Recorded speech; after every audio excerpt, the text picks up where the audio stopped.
క్షీరసాగర మదనములోన కాలకూట విషం పుట్టింది, అందరూ పారిపోయినారు. అప్పుడు మహారుద్రుడు వచ్చి పానం చేస్తాడు.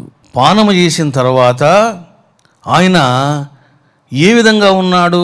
ఏమైనా బాధపడుతున్నాడా? ఏమైనా మూర్ఛపోయాడా? లేకపోతే ఏమైనా మరణం సంభవించిందా?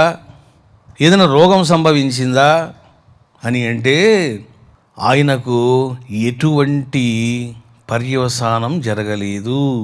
అచలహ, చలించని స్వరూపంగా మహారుద్రుడు ఉన్నాడట.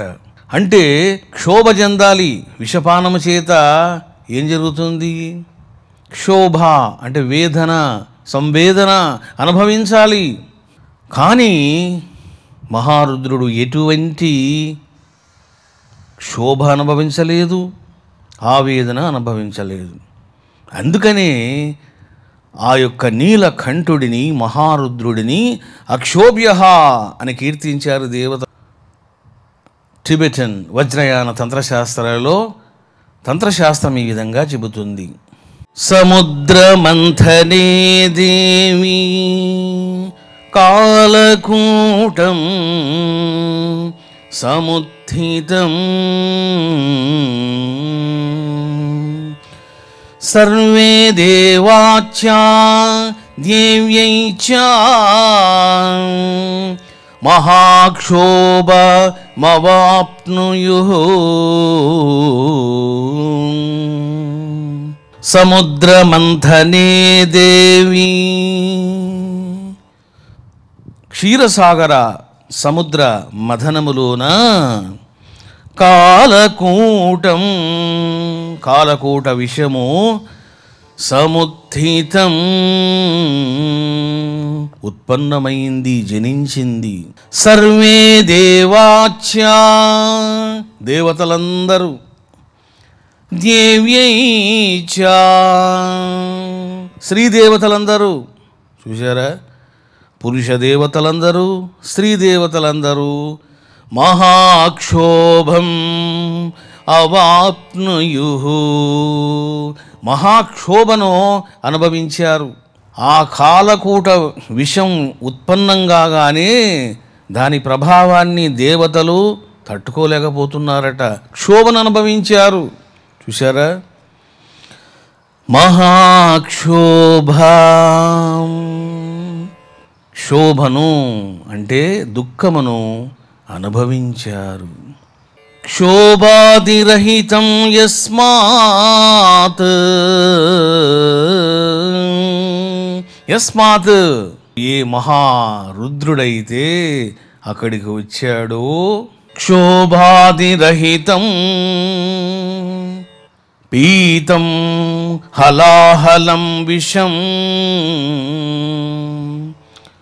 కూల్ డ్రింక్ తాగినట్లు మహారుద్రుడు ఏం చేశాడు? ఆ కాలకూట విషాన్ని త్రాగాడు. మరి తాగితే ఏమవుతుంది? ఓ చిన్న పాము గరిస్తేనే గిలగిలగిల కొట్టుకొని చేస్తారు. మరి కాలకూట విషమే ఉత్పన్నమైతే దాన్ని తాగితే మొత్తము మరి ఏమో జరుగుతుంది? జీవులకు, దేవతలకు అనేక దుష్ఫలితాలు ఉంటాయి. క్షోభాదిరహితం,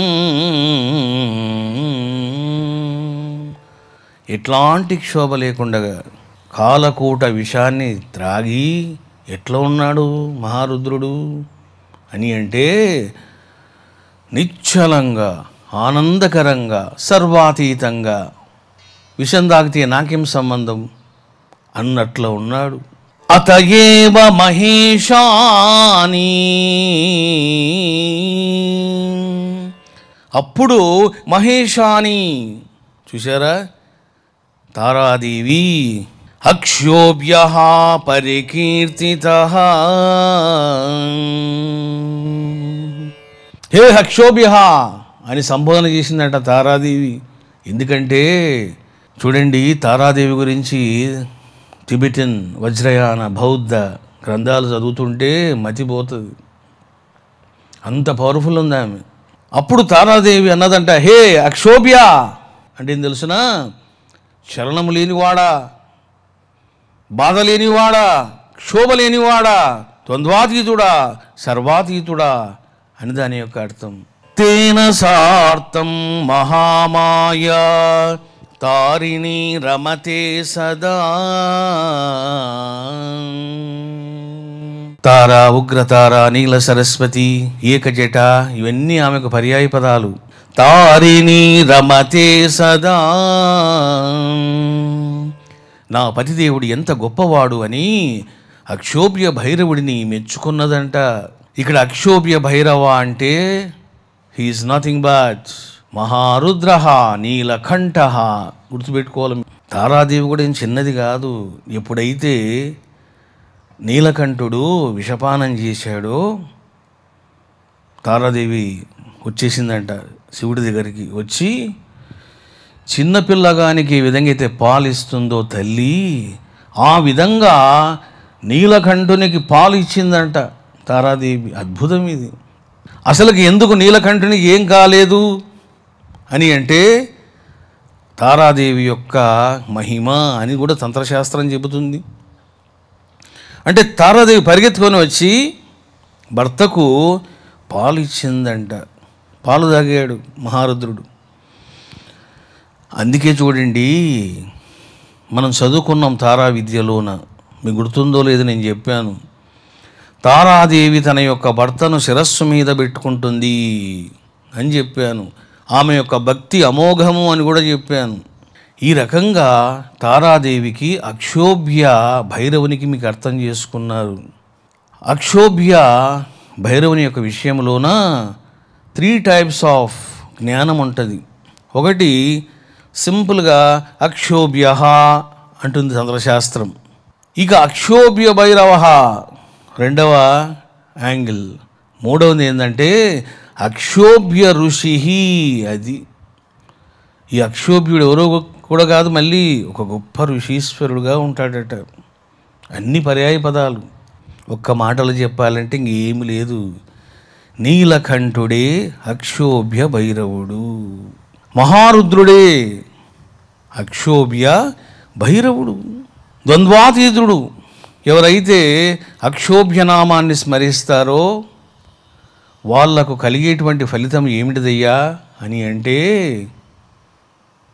ద్వంద్వాతీత స్థితి, అమనస్క స్థితి, సర్వాతీత స్థితి ఇది కలుగుతుంది. ఈ రకంగా మీరు అక్షోభ్య భైరవుని గురించి శ్రవణం చేశారు.